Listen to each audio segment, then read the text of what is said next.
Yippee-Ki-Yay, mother. Welcome to the party, pal. Welcome to Yippee-Ki-Yay Mother Podcast. This is a roundtable edition. I'm Ralph Quartucci. I'm Sean Paul Murphy. I'm Deborah Murphy. I'm Michelle Wojciechowski, but you can call me Wojo. I'm Brad Borelli, see? I'm John Quartucci, see? I'm Drew Gould, but if you want, you can also call me Wojo. That's lovely. You can call me Wojo.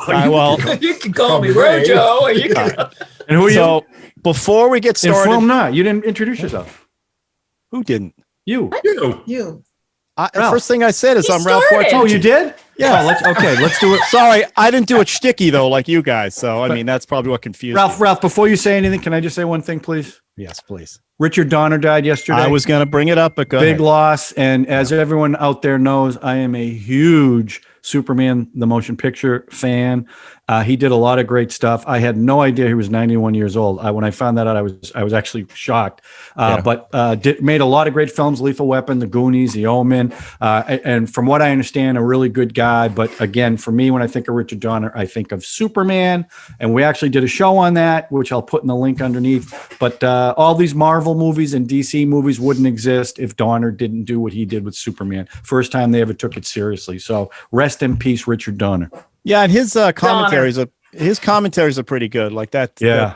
That Superman 2 that he did, it took him off the that Donner one. cut. Yeah, and he does the whole commentary on that. Yeah. I always get him and Walter Hill confused for some reason. You know, the guy who did the Warriors. But Yeah. Well, is Walter Hill still alive? I think he might be. That's a big There's clue the then. difference. Yeah. Well, I got it. Thank you. But when I think, okay, but yes, Tough crowd. all the Lethal Weapons. Yes, it is a tough crowd. Yeah. All right, Maverick. About Donner's movies, particularly the 80s and 90s, he had a really bright look. You know, there was a lot of light. I view like his action movies like Lethal Weapon and all, the lighting of them. As soon as I see the lighting, I know exactly the era. You know, I mean, earlier his films like Superman and, The Omen and all were more, less, the sameness. But I think his lighting is, I'm just transported back when I see the lighting that he would use in the his films from the 90s, that period. The Omen was kind of a risk for him, right? There was some controversy with that one. I forget this, stuff I was reading about it, but Superman was his first? Was that not his first? No, Omen was his first. He got Superman. Okay, so Omen was because of the Omen. That's okay. Yeah, Omen's that's a good one. Yeah, scary movie. That's pretty cool. Yeah. All right. And the trailer used to scare the crap out of me when I was a kid. Not anymore. You figured out that kid was scary looking. It's just a movie.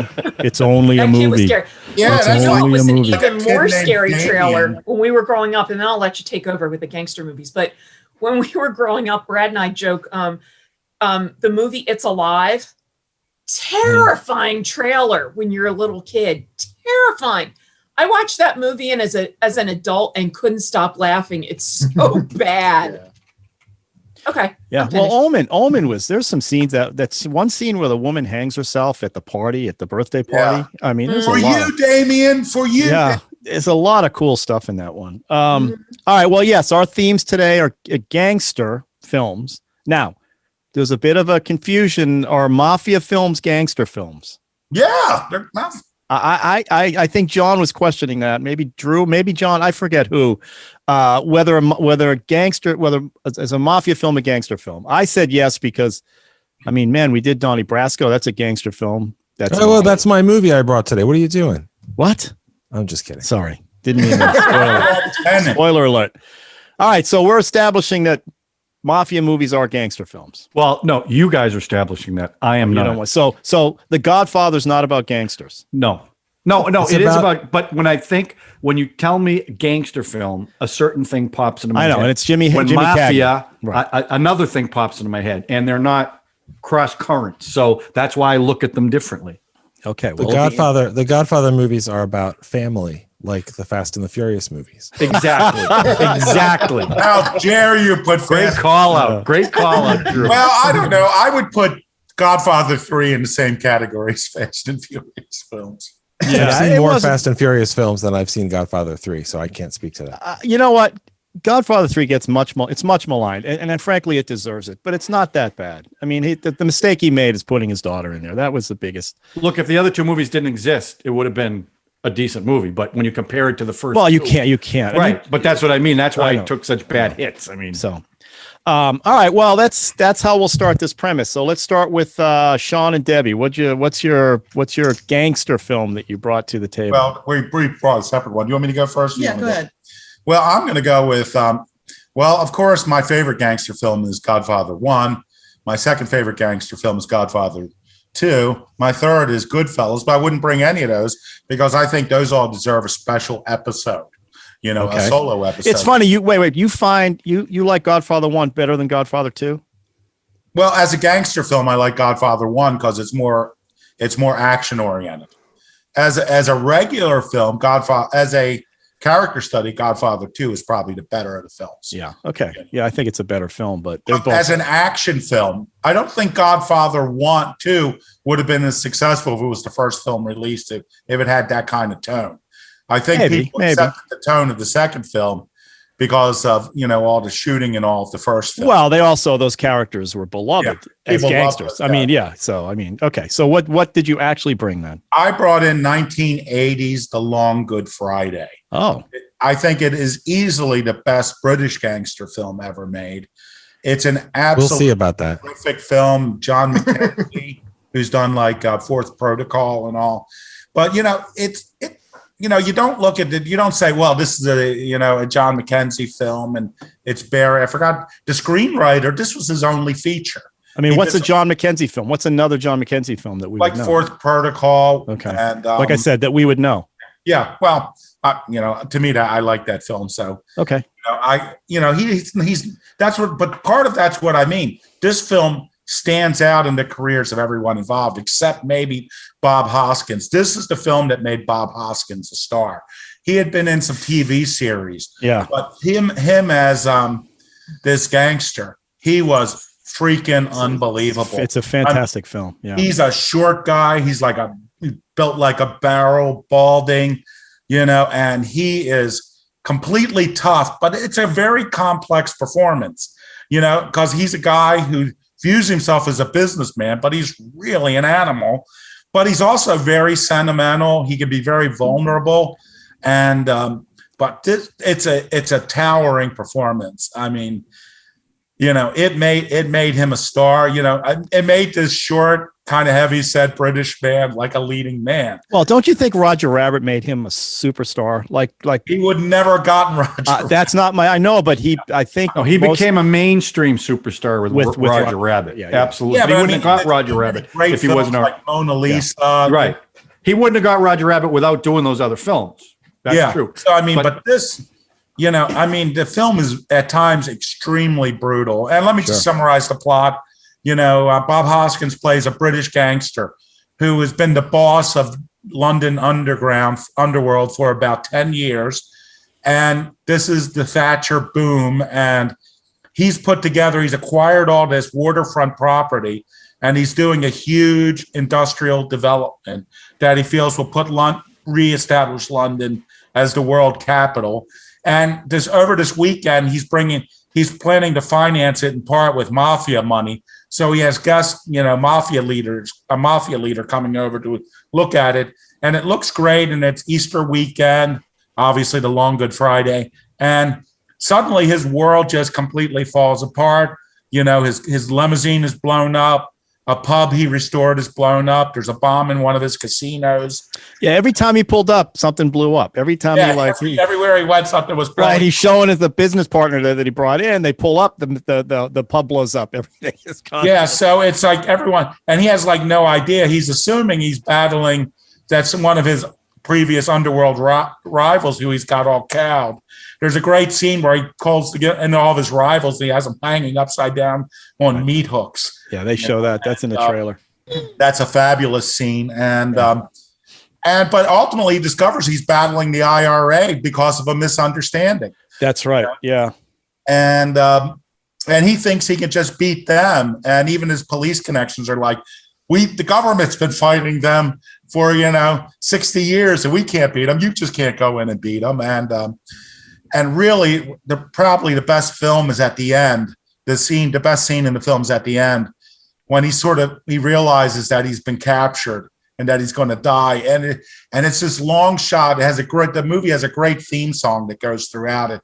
And he's sitting in the back of his car, and the realization is that he's going to die. And it's sort of like he goes through, without saying a word, like those whole, 5 levels of grief or denial, denial and all, and through acceptance. Yeah. As he Didn't his sits- wife, don't they kill his wife too? There's No, he something- sees his wife like trying to get out of another car. He sent her in a limousine ahead, and he sees that she's a prisoner too. Right. Great performance by Helen Mirren in the Right. film. Right. So this is Good choice. That's a good one. Pete, I really strongly. It's very hard to see. It's not streaming anywhere but on Criterion, and there's not a good Blu-ray out of it. I was looking for my DVD because I've been wanting to watch it for like 2 weeks and haven't been able to. I own it on Laserdisc. No, really? Really? Yeah, it's a good one. Yeah, of course. So Debbie, what's your film? I think you went in a different direction. Yeah, I went with Some Like It Hot, Marilyn Monroe. Oh, There it is. it's funny. I didn't even know. I forgot that was a gangster film. Yeah, that to me is it's like one of my top 10 movies. Marilyn Monroe, oh, she sizzles in that movie. Tony Curtis, Jack Lemmon. Jack Lemmon. Yep. And the scene that I like the best, well, when you see Marilyn Monroe in that dress, that dress. As I saw that movie when I was just young, and I said, man, she is naked. That dress was just see-through, but she handled that dress so well. She just pulled it off like it was nothing. I wanted to pull it off. To which it was nothing. Oh my God! But the premise of that film is what? Tony Curtis and Jack Lemmon are running away from the mob or They something. witnessed They the saw St. the Valentine's Day massacre. Oh, okay, so they And dress up spat. as women to go to. That's right. To So hide. they're in bed with Marilyn Monroe and they're like hanging out as girlfriends. Right. Yeah. Yeah. And then they go to this resort where all these Florida. millionaires are. But little do they realize that the gangsters are going there to have a gangland meeting. The people they're running away from. And it's just so beautiful. And Joe E. Brown falls in love with Jack Lemmon. Greatest last line in movie history. Oh, yeah. Nobody's perfect. Right? Yeah. Is that what he says? I can't have children. We'll adopt. I'm a man. Nobody's perfect. Yeah. I'm 2 for 2. I have that on Laserdisc as well. That's So a there great. you go. Debbie, have you ever say- seen the making of that and what a nightmare it was to work with Marilyn Monroe? Yeah. Billy Wilder directed that, and he talks about it. There was one scene where she walks in and says, "Where's the bourbon?" And it took her 50 takes. She couldn't get the line out, and they ended up having they had it shot from her back and then dubbed in the words, and it was very frustrating. But when you watch the movie, you would never know that because she's so good in it, and the way they play off her is so great. You would never know that they had all those troubles. But All she had to say was, "Where's the bourbon?" yeah. Yeah. That is What the was Marilyn. the problem? Was she The problem was she had an acting coach, a woman, and whenever she would do a scene, she wouldn't look to Billy Wilder. She would look to the acting coach, Yeah, she was very. which caused a lot of problems. And she wouldn't do anything without the acting coach. That's one of the first times where she started, she was sick, so she would miss a week. It got really tough on all of them. But like Tony Curtis was pretty rough on her. Jack Lemmon, when I listened to the way they talk, he was much more forgiving, even though it was really difficult for him. Tony Curtis wasn't as nice about it because she really made it difficult for them all. But the movie wouldn't be what it is without her in it, as good as she was. And it's it's a really, really funny movie that still holds. It still works today. You know what I'm saying? And the laughs are still there. The they're quality really of good. writing was there too. It was- Yeah, absolutely, absolutely. One of my favorite lines from that movies is, my goosebumps have goosebumps. Yeah. I still, that is And- like so, And Tony Curtis doing the whole Cary Grant ripoff. I love that. God, that was You're beautiful. You're beautiful. That's where Stoney Curtis from the Flintstones. Remember That's Stoney right. Curtis? That's right. now that I've seen? This is you see, I wouldn't have thought. I thought Debbie did a really excellent choice because I wouldn't have thought that it could include that in the gangster quality. Yeah, that would never, not in a million years, but it's a But it great, really it's does. a great It choice. really No, it's a great fits. choice. And George Raft was Spatz, right? Yeah, It was George yeah, Raft, Spatz. right? Yeah. Yeah. So who did all the gangster films in the 30s? Yeah, and So- he had gang connections too. I Yeah, mean, well, yeah. Oh, that's so that absolutely was a right. good pull. Good pull. Yeah, Way to pull that one excellent up. call. By the way, if you have not seen that movie, it's hilarious. Definitely see that movie. you know, and I want to say one thing. It's funny because Joey Brown, I think in modern cinema mind, is really remembered only for that movie. But Right. he did a Yeah. series of Yeah. terrific comedy. Yeah. He was big. in the 30s. Yeah. He was For big. Paramount. He was a big star. Yeah. But this is what people remember him for. And he was So a great baseball player. he did what Alibi Jones or something. Yeah. He did a great Yeah. baseball movie. Yeah. too. He was actually a very good baseball player. Look at the information you're getting in this Joe podcast. E. It's Brown. amazing. Yep. Amazing. Yeah. They used to show him on our local station on Sunday mornings. I You know, remember all him those doing films. this, right? Yep. Yeah. I think he looks like Burt Lahr. Yeah, he does. Him and Burt Lahr look very similar from The Yeah. Wizard of Oz. Yeah. Oh, The Lion.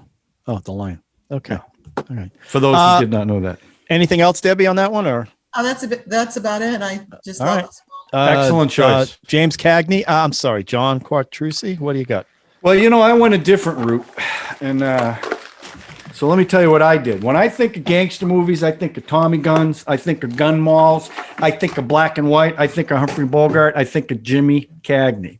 And I struggled with this because Cagney made some great gangster films. The first one was Public Enemy. Then he made the movie I'm going to talk about. Then it was The Roaring Twenties and White Heat. And he's probably best known for White Heat for that last scene, Top of the World, Ma. And he was a sociopath in it. But the one I'm going to pick is Angels with Dirty Faces. It starred Cagney, Bogart, Ann Sheridan, Pat O'Brien. And the reason why I'm picking it for a couple of reasons. One, all the tropes of gangster films from that point on, all the parodies are based on this movie. The two kids grow up together. One's a good kid, one's a not so good kid. One of them goes to jail. One of them becomes a priest. And you see that in parodies today. You see that all the time. But the other reason I picked it was Jimmy Cagney. Every impressionist who does Jimmy Cagney, does this. You dirty rat, right with the shoulders. The only movie he ever did that in was this movie. And he did it because back where he was from, there was a pimp that used to do that and shake his head. So he did that in this one movie. And I saw an interview of him when he was like in his 70s. And he goes, I don't know what it is, but I did that in one movie. And every impressionist does that. I don't do that all the time. So the thrust of the movie is he gets out of jail. His lawyer, played by Humphrey Bogart, ripped him off of all the money he owed him. Now they're trying to kill him. And then it ends up, and now this was at the time in movies where crime couldn't pay off.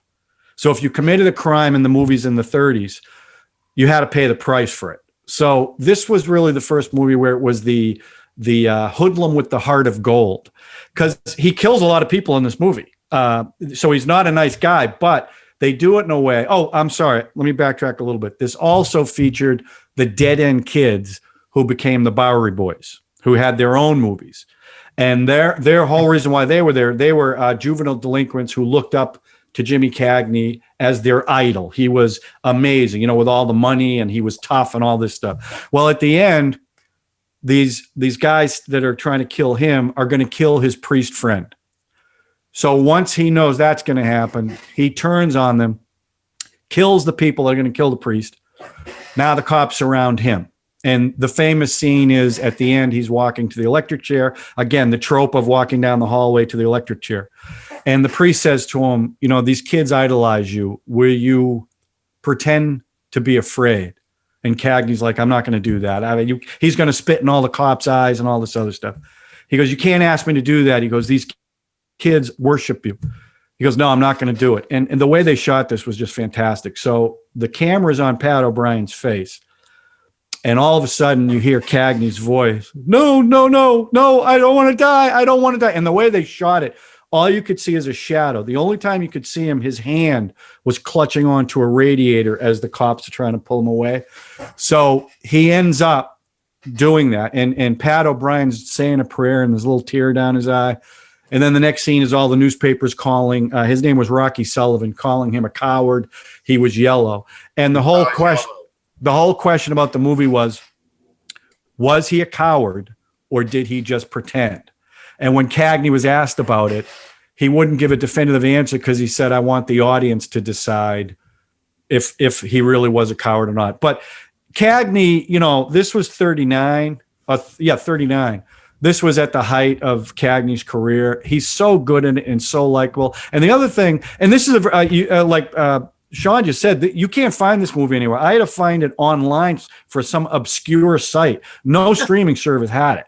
And one of the things that I laughed about, they showed the two main characters as youngsters, and whoever the kid was who played Jimmy Cagney sounded just like him. It was crazy how much. Hilarious. Yeah, it really did. It sounded like him. But this has got all the tropes of gangster movies. When I think of a gangster movie, and contemporarily, I thought like Untouchables. I would have picked Untouchables if not for the 30s movies, because to me that's a gangster movie. But this is the one. If you haven't seen it, and if you have any interest in Jimmy Cagney, great movie that kind of sets the bar for all future gangster movies.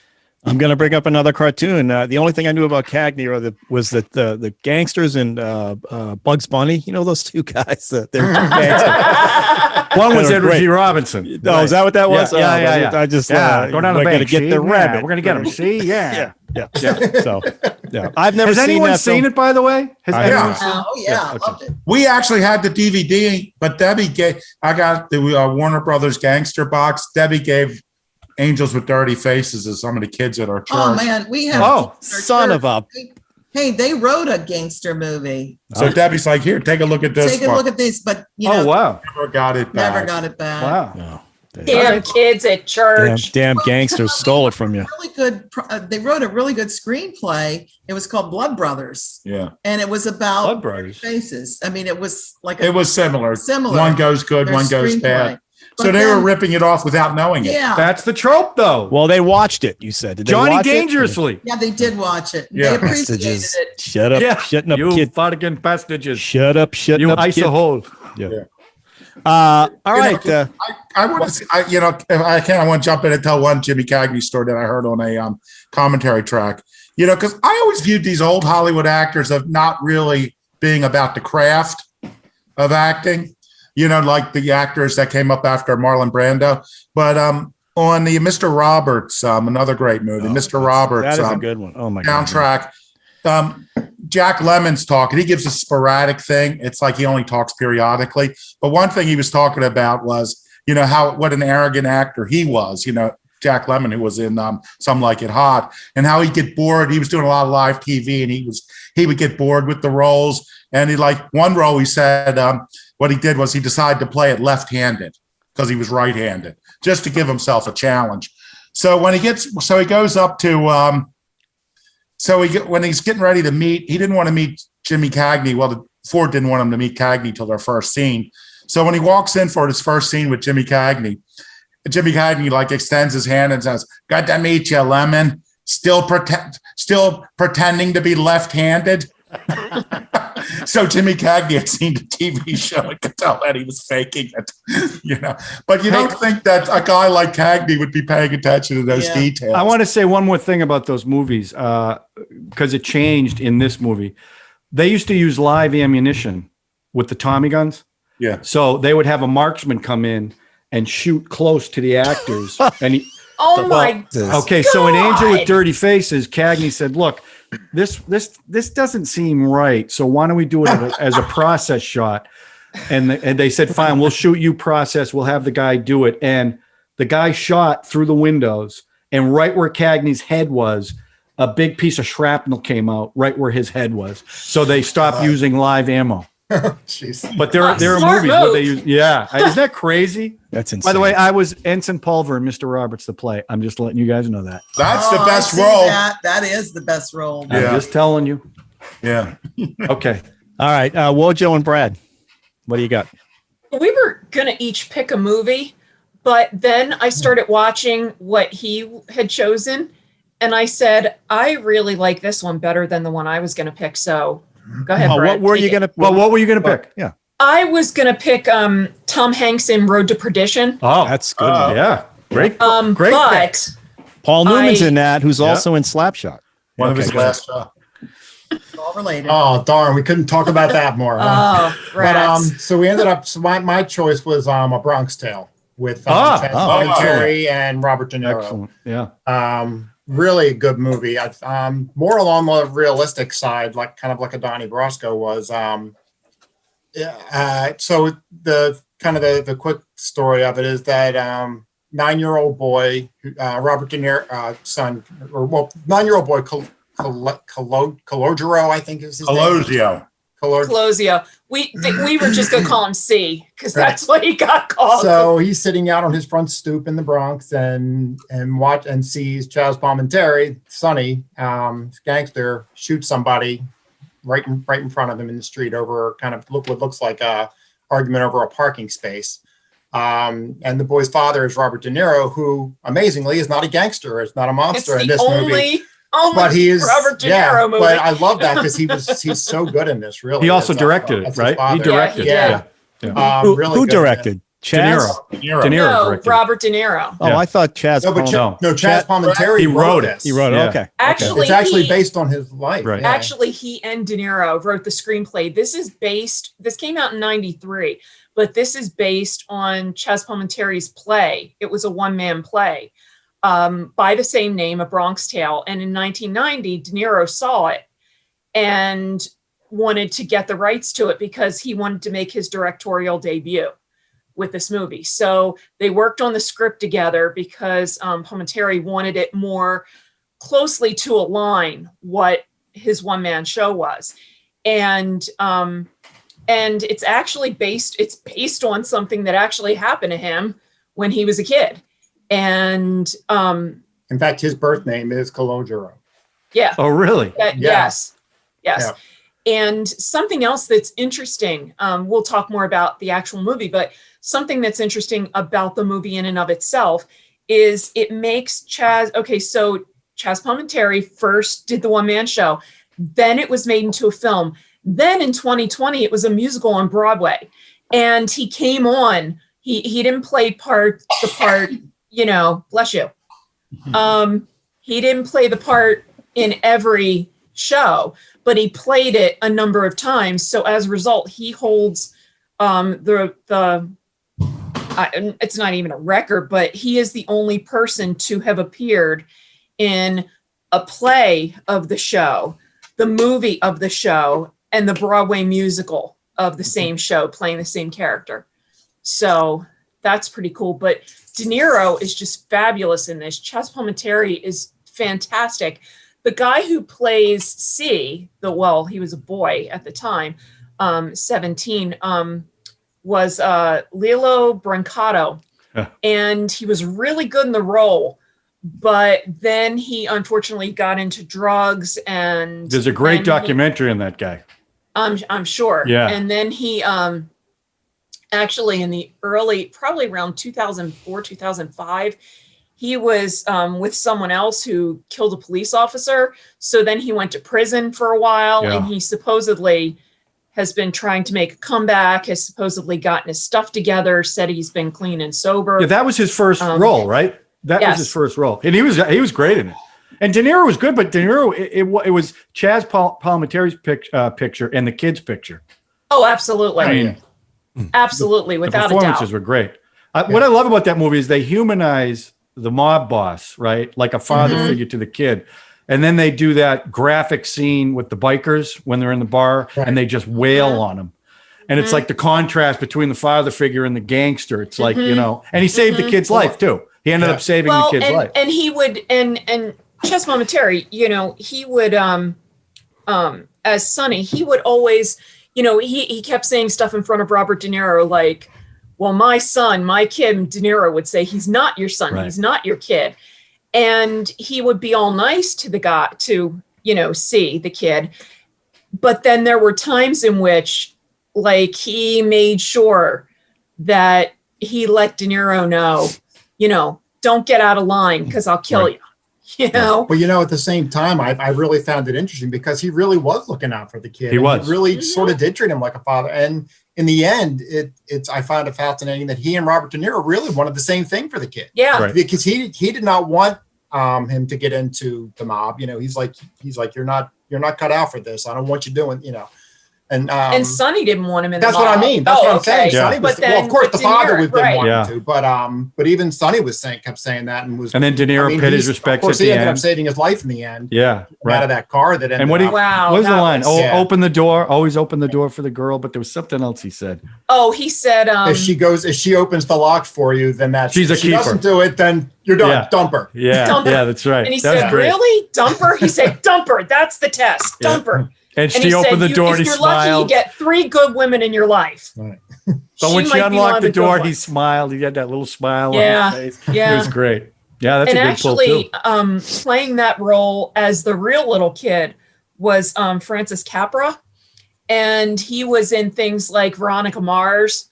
He's played in a lot of different roles, but he's bald now, so he He's wasn't. bald, as he has well. Yeah, tattoos. and he has bald. the I mean, face tattoos. You got to Yeah. say that in front of Ralph? Really? Wojo? What's that all about? That's weird. Ralph's not bald. He just wears a hat. But yeah, this was. Oh, Looks like I Bob. really did love. All this right, movie so no, because it but I was do very like humanizing. you talk about a trope. The trope, it's like Goodfellas is the same thing where the kid really idolizes the gangsters and the mother's all upset. Even The Sopranos, Tony's whole thing was to keep his kid out, and he's a Right. good father who's doing these brutal things, yet he's still trying to raise 2 kids, and it's good stuff. Good one. All right, Drew. Well, speaking of The Sopranos, I don't know if you guys saw the trailer for The what is it prequel? called? Saints of New Jersey Saints or of something. New York or something. Yeah. Which is a prequel to The Sopranos, written by David Chase, I think directed by him. Tony Soprano's young character is played by James Gandolfini's son. It really sounded like a movie that, I mean, who needs to see that? I saw the trailer. It actually looks like it could be something. Yeah. Yeah. So I'm curious. to I see agree with that. It looks Trailer like. looked really good. Verma Farmiga. How do you say her name? Vera Farmiga. Yeah, it's got a Vera great Farmiga cast. is playing his Ray mother. Liotta's in it, right? Yeah, Yeah, she Ray's in plays the character of the mother and the monstrosity of the mother. Oh, the one that that's tried kind to of the whack most- Tony? That's Yeah. what Yeah, he's that's playing? Yeah. the whole thing where at the end of I think it was the end of the first season, she's being rushed into the hospital. She's got an Yeah. oxygen mask on, and she's laughing at him. Right. I mean, I think David Vera Farmiga Chase- has David some big Chase- shoes to fill, but I think David Nancy Chase- Marchand who played that, but right? That's David Nancy Chase, Marchand, right? I think, based it on his mother, or just Oh, he some definitely feelings he had about his mother. Yeah. Yep. And there's another actor, the kid from I don't know this guy's name, but I like him. The kid in Jurassic Park 3 played Billy in Jurassic Park 3. The kid who stole the eggs. I don't even know the actor's name. He was also in I don't think the that one was a good one. I don't think I. Yeah, no, I know, I watched no, it once, no. I don't remember But that the one. point is the actor. He was also in the HBO film about Bernie Madoff. He played one of Madoff's kids, and he's Talk got a about big gangsters. yeah, he's got a big role in this in the prequel. So it looks interesting. Anyway, what do you got, Drew? Well, this is one of those categories that's really wide. And I sat down and I was like, all right, I've narrowed it down to 40 different movies all over the world, a bunch of different languages and eras. And what am I going to pick? And then I said, I think I'll pick a movie that's both an excellent gangster movie, but also has a lot to say about gangster movies, but you don't have to read it that way if you don't want to, because it's just a great movie. And I don't know why Sean earlier used the word freakin' when this movie says fuck and cunt and all sorts of crazy stuff, because it's the Oscar nominated performance of Ben Kingsley in Sexy Beast in 2000, which is a really extraordinary movie. It's the 3 main performances in the movie are Ray Winstone as Gal, the retired gangster, and Ben Kingsley as Don Logan, who comes to recruit him for one last job. Again, lots of these tropes and everything in these movies. Yeah, we saw. And Ian McShane, who a lot of people know from things like Deadwood, he plays Teddy Bass, who's the gangster who sends Ben Kingsley's character to go and recruit him. And I had forgotten, I hadn't seen it in a long time. It's not even an hour and a half. It's Jonathan Glazer's first movie. Jonathan Glazer is a guy who came up in making music videos. I don't know if kids today know that there used to be a whole industry where a song would come out and it would be a hit and you would make a short video to go with it. And that would be a big part of it. So he did incredible videos like Virtual Insanity by Jamiroquai and Street Spirit and Karma Police for Radiohead, a bunch of stuff for Massive Attack, like really major stuff. And a lot of people came out of music videos into Hollywood jobs. And a lot of people come out of advertising to Hollywood, and that's a perfectly legitimate way to come into the business. But sometimes people are really, really distinct as filmmakers, and Jonathan Glazer is one of those guys. He's only made 3 movies so far, and the movie has an interesting atmosphere to it, right? Because it takes place on an island. I don't know the island. I don't know. That's the whole thing that drew me to this movie and ultimately to his other movies is the atmosphere of them, the feel of them. Ray Winstone's character Gal, not Gal Gadot, just Gal. He has retired from being a gangster in crappy gray London, and he lives in a house in Spain, a beautiful white house with his wife and his best friend and his best friend's wife come, and they hang out and they have dinner and they eat calamari and everything's relaxing. And the very first scene of the movie, he's by the pool and he's tanning and he's chubby and turning red, and a boulder comes down off the hill and nearly misses him and lands in the pool, which is not subtle foreshadowing of what's about to happen to the rest of his life, because when Don Logan shows up, he's much more than a boulder. He's so menacing too. Ben Kingsley is so quietly menacing, until he's not quiet. Well, then the rage comes out. No, but I'm saying it's the whole, there's something there, and Weinstein knows it, right? He knows what this guy's all about. So you can tell he's trying to figure this out too as he's going, and then it's really good. Well, that's a big thing of the movie, is that all of these characters have history with each other. Yeah. And their history crashes into each other. And it's not hard to have sympathy for Gal. He's the main character. He's retired. I mean, he's retired from being a criminal, and that's not necessarily anything admirable, but he's retired. He's built a small life where he's happy. It's not that small because he's got a fine home and has fine meals and, drinks wine and has a beautiful, simple life and everything. But when Ben Kingsley shows up and blows up his life, and you see it get blown up over time more and more and more, it becomes this crazy atmosphere that extends across 2 different cities, all these different characters, and there's even a David Mamet feel to the dialogue, because everything is repeated over and over. It's very profane. The fact that Ben Kingsley, who won an Oscar for playing Gandhi, and was the accountant in Schindler's List, plays so against type and is so good, is really very striking to watch. And it's very entertaining. And what's funny is that it is definitely a gangster movie. It's about a mobster who gets pulled back in for one last job.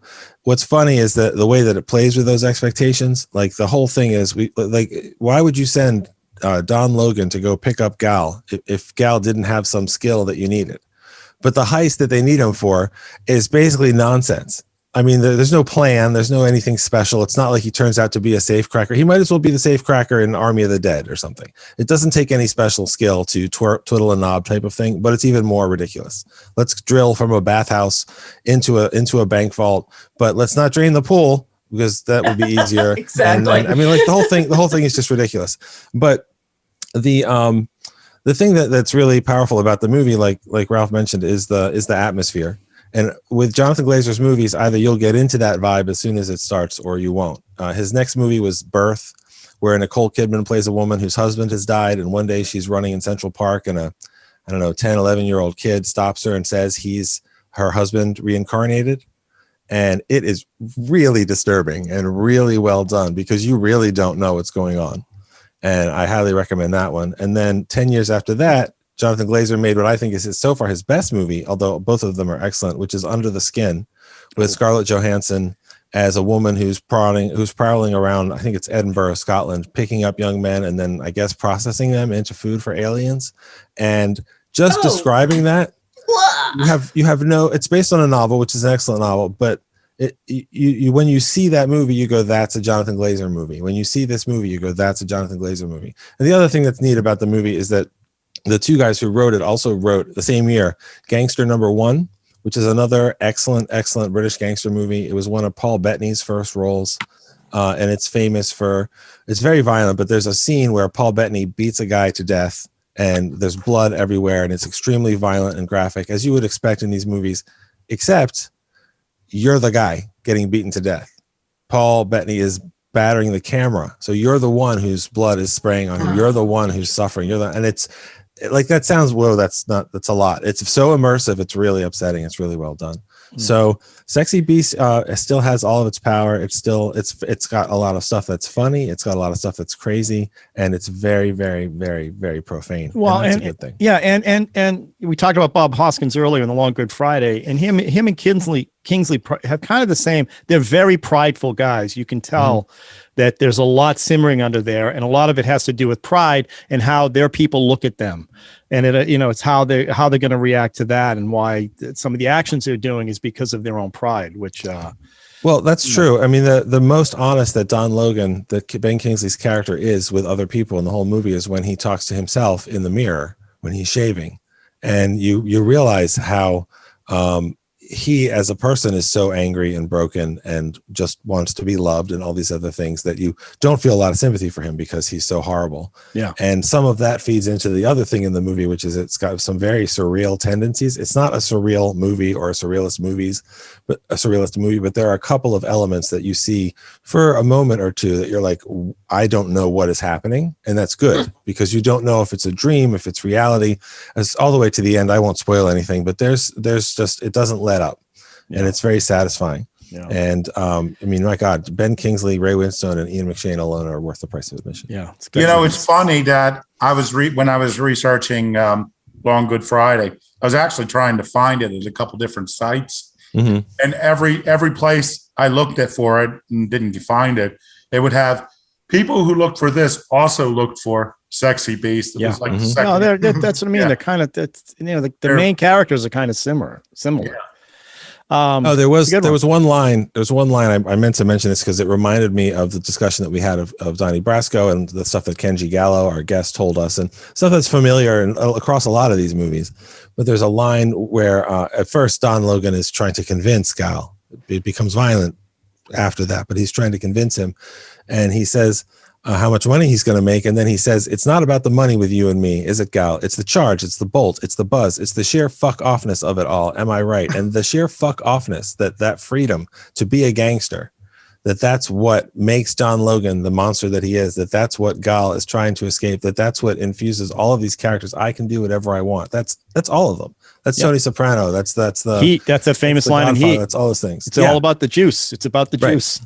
It's everything. And this movie is a very sort of different angle on gangster movies and gangster tropes and on the whole thing. And also there's really nothing quite like it. So yeah, good one. Ralph, you brought up Heat. Yeah. That was another choice, but I decided that wasn't a gangster movie, that was a caper movie. Well, again, okay. Well, we'll talk about heist movie. We'll talk about something in a second. Movie, yeah. All right. Before I give mine, we do this all the time because there's so many. Are there any runner-ups that you might have wanted to pick? We've heard a couple of them, but throw out some other ones. Just quick ones. Road to Perdition is one. Scarface. Scarface. Goodfellas. Both of them. Yeah. Yeah. I considered New Jack City. That is a great gangster movie. Yeah. And I also considered there's a movie called The Raid that only got made because the director who made The Raid, which is an excellent action film, really wanted to make The Raid 2, which he had a different title. And when The Raid was a big hit, he got the money he needed to do The Raid, which is an Indonesian movie, which is like that's incredibly broad, gorgeous gangster movie. So there's so much stuff around the world. It's just unbelievable. Yeah. Well, I'll throw three out that Mad Dog and Glory. That's Bill Murray. Robert De Niro. Yeah. Robert De Niro not playing a gangster. Bill Murray playing a gangster. Uma Thurman. I guess it's a girlfriend that he gives to Robert De Niro or something to watch. Analyze This. The other Robert De Niro and Billy I Crystal, almost kind of picked funny. that too. I considered that That one. would have We been a talked good about pick. that. And Layer Cake with Daniel Craig. Daniel Craig. Miller. which is got a great ending, got an interesting ending, and it's he does a real nice job in that one. Well, you mentioned Daniel Craig in Road to Perdition, which I think Road to Perdition is an okay movie. But Daniel Craig is terrifying in that movie. I mean, he is so villainous. I remember seeing him in other things for a while afterwards that I almost couldn't shake how evil he was. So he's when a big explosion for him. When I saw Layer Cake, when he was announced to be James Bond, a lot of people were highly critical, but I'm like, I had seen Layer Cake and I said, he's going to make a great James Bond. He's all physical presence. It's just his presence. And I really liked at the end, he's like, I'm getting through all of this because it's his voiceover. And he goes, and you never even heard my name. He thought he was so slick and all. But that was another one of those great English gangster films. The English gangster films tend to be really rich in characters. Sure. And this was one where it was all these characters who all had a history, and they're rubbing up against each other again. You don't know quite what's going on, So Layer Cake is another film, and I wasn't sure whether to include that as a gangster film. I don't know why either, but I think that's my second favorite British gangster film. Yeah, Consider that one a dessert film. Yeah, it was All more dessert. Well, my pick. Nice. Of course, I own a laser disc at this one. 1956, the third. I think it's Stanley Kubrick's third film called The Killing. Oh yeah, great movie. Okay, Classic. and this is a horse race heist. It's a heist film with various gangsters. Sterling Hayden plays the main guy. I don't know all the actors, but there's some. I mean, it's directed by Kubrick. The dialogue was written by James Thompson, right? Yeah. Gave it a real film noir feel. And it's a gangster heist, but it's the way he shoots it. He's got some innovative shots in there. He does these great panning across an apartment as someone's talking in the apartment. And he films it in different timelines. So they'll do a scene, and the narrator will say at 3:00, Bob walked down the street, and he knew he had to get to the racetrack at a certain time, and he knew he had to do. And then they go, and then at the same time, you cut back. It's 12:00, and one of the other guys that's in the heist is doing this other thing, and they show some scenes from different perspectives. So you're going and seeing other stuff, and it's kind of the precursor to what Tarantino did in Pulp Fiction. Where you're seeing different angles of the same thing. I thought Tarantino said like Reservoir Dogs was his version of this. It may be. I mean, I can see that just based on the way they all sat around and talked about the heist that they were going to do. I just found, listen, I'm not I don't know all of Sterling Hayden's repertoire. I know he was supposed to play Quint in Jaws, but because of tax reasons, he couldn't do it. And, I just found him to be super powerful in this film. I mean, it's normally a film I wouldn't like because it's very stagey and it's very, gangsters.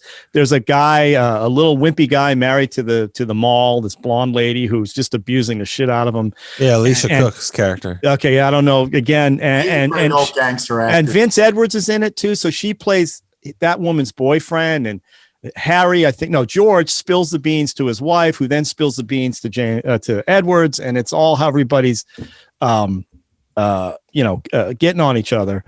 To the point where George, the wimp, ends up basically shooting everybody and killing everybody by accident. It's all an accident. But the best part of the film, if you haven't seen it, it's Sterling Hayden, just like the film we were talking about. What was the film where the one guy gets away with all the money? It's the one that was just streaming that we hated. I can't remember the. Edit. Oh no, that's the other one we hated. The Dead, the zombie movie. The zombie movie. No, Army of the Dead. No. The one. I'm sorry. I can't. Jason Statham playing the Wrath of Man. Wrath of Man. Okay, so it's Sterling Hayden ends up with the $2 million, and the whole thing is him trying to get out of the airport, and he doesn't want to put the bag in baggage claim. He wants to bring it on the plane, and they're not letting him bring it on the plane. And what ends up happening is he goes, "All right, forget it. Just put it in the baggage thing." And it's when they have to wait outside at the airport to get on, and you see this wobbling suitcase. And a dog runs out in front of the thing, and the guy has to swerve, and the money just pours all over the runway. But the best part of it is Sterling Hayden, as he's leaving now he's been in jail for 5 years and he doesn't want to go back. And the last shot is him. These two detectives come out, and his girlfriend goes, "Come on, we got to get away." And he goes, "What's the point?" And that's the end. The end. And it's got a very dark. Most of them died. And Sterling Hayden end up going back to jail. But it's just Kubrick. I think, like I said, it was his third film. Yeah. And it's very assured. And the stuff, the shots he was doing, and the dialogue written by James Thompson. It's a real kind of in its time gangster film. You keep talking about James Thompson. What else did he do that we would know? I mean, he's a great pulp writer. He's a pulp writer. Did he write Get Shorty? No, that was no. What's the one? He wrote The Grifters. Yeah, The Grifters. What's the one that Ben Affleck's brother did? Casey Affleck. Casey Affleck did. Hit you in the. It's a pretty gruesome. It's very gruesome. Gone Baby Gone. No. It's a pulpy. It's a pulp thing. James Thompson's a pulp writer. Yeah. So I don't know what that means. It's just Trashy. Trashy, yeah. Yeah, trashy, Okay. like quick turnover, By the word. kind of like a film noir, but Mhm. in like really fast written books. Okay. Killer Inside So- Me. That's the one. That's right. Killer Inside Me. That's a And do you great ever- book. just It's a an great book. observation, But do you guys know of any female gangster movies? There is. Yeah. The one with James, Bound. Bound's a good Yeah, one. Bound. Yes, Bound's a good one. You should watch. Except Bound. they're not. Oh, there's a Gangster's Mall, but Well, there's a lot of- Cassavetes' wife. What's her name? Gina Rowland. Gina Rowland. Gina Gloria. Gloria. It's called Gloria. Gloria. She plays the wife of a gangster, I think, and has to save a kid from getting murdered by the Well, mob. there was a recent movie that came out like 2 years ago about like 3 wives of gangsters or husbands. Or Oh, yeah. Yeah, I just saw. Yeah, where the husband goes out and gets killed, and she has to protect her. You know, Is that the herself. one with Viola Davis? I'm not sure. Oh, that. Oh, you're talking about. Yeah, that is the one that you were talking about, where they Yeah. end up doing I the bank didn't see robbery. It was like 3 or 4 women. Liam Neeson's Yeah. in that as well. How did I it didn't care for do? that. It didn't Not- do well. not I well. think it was early COVID, maybe, or like right. Yeah. Well, it also wasn't very good. So Yeah. But this is, I mean, but again, the dialogue is very kind of, it is what it is. Widows. It's a gangster. Yeah, Widows is the one that you were talking about. Yeah. Yep. oh, right. And there's I also I think The Kitchen was a Melissa McCarthy movie. Oh, yeah. 3 women that robbed banks and stuff. That they weren't bad because they were about women. They just weren't. It's all about the anything interesting. Benjamins. Wasn't that, weren't they bank robbers or something? Yeah. Set it off. Yeah. Well, I liked Lorraine Bracco in Goodfellas. I mean, she was a great gangster's, wife. But anyway, Sterling Hayden, I just thought was Dr. Strangelove. He was great in that. Jack T. Ripper. Yeah. that's He was Sterling great Hayden. in that movie. Yeah.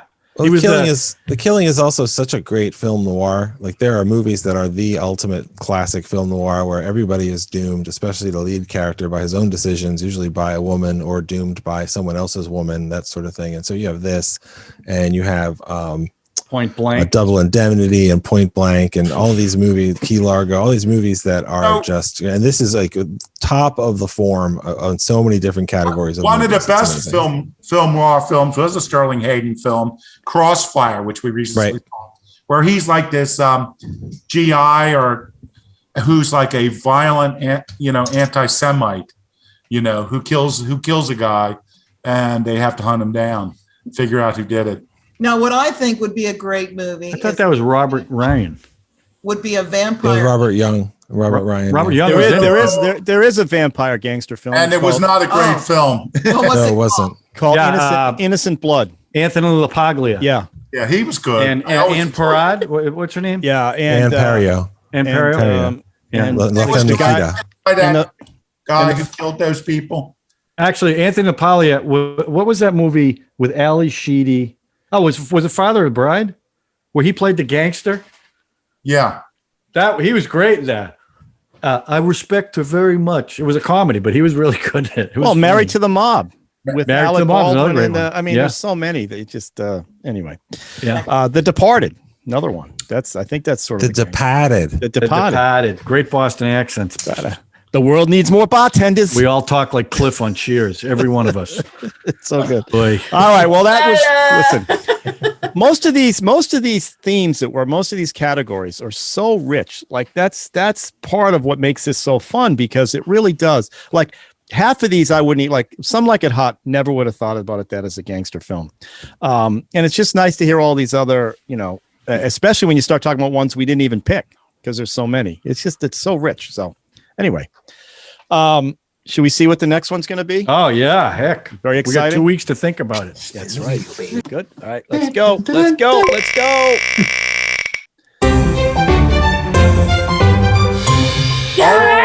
Oh, Wojo, so happy picked about Pretty this in one. Pink. No, I not picked rape Pretty movies, in teen Pink. movies. I'm choosing Porky's. No, No, I'm just kidding. I know you're going my to movie. Porky's is a teen movie. It is. Oh my god. Oh, Even God. though everybody who's in it is like 30.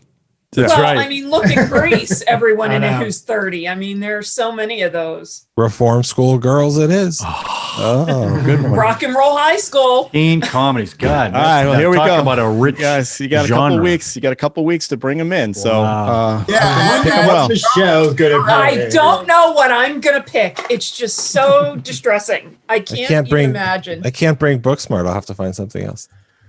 Whatever. They have teen mobster movies. Bugsy. so as long as it's a comedy. Bugsy Malone. Yeah. All right, everybody. Good job. Yeah. So we'll see you for the Thanks. next one. We'll be Nice. doing Okay. teen comedies. Here's looking Everybody at you, kid. stay safe. Have a good couple weeks, and we'll see you soon. Okay. Everyone stay safe. Oh, subscribe. Oh yeah. This is classic stuff. I'm glad. Hit the notification. Share it for the love Almost of missed God. it, John. Good. Almost missed your cue, Don. Saved it. John. And trust me, John, if they're Q still brothers. listening now, they've already subscribed. That's true. If they're this far in, we don't have I to. think we we've don't have to earned. beg. I think we've earned clicking that subscribe button, don't you? Come on, Yes. do us I all a agree. favor. I Well, agree. on Twitter, I constantly say, please help out our podmaster Ralph, Yeah. who gauges his self-esteem by the number of subscribers. You should also say, since everyone on the show doesn't like our podcast, maybe you will. Yeah. I just want to know how you guys are going to dress for the teen comedies next week. This will be fun. Well, if it's Porky's, I know how I'm dressing. Okay. So, all right, Well, everybody. it's week after next. That's right. Have a good 2 weeks. Yes, right. You are correct. You got 2 weeks to think about it. That's right. So should be plenty of time. Or if you're a dog, it's in 2 days. Okay. Practically every teen comedy that I grew up with couldn't be made today. You know? Well, we'll talk about that in 2 weeks. 2 weeks. Okay. Bye. Bye. Bye.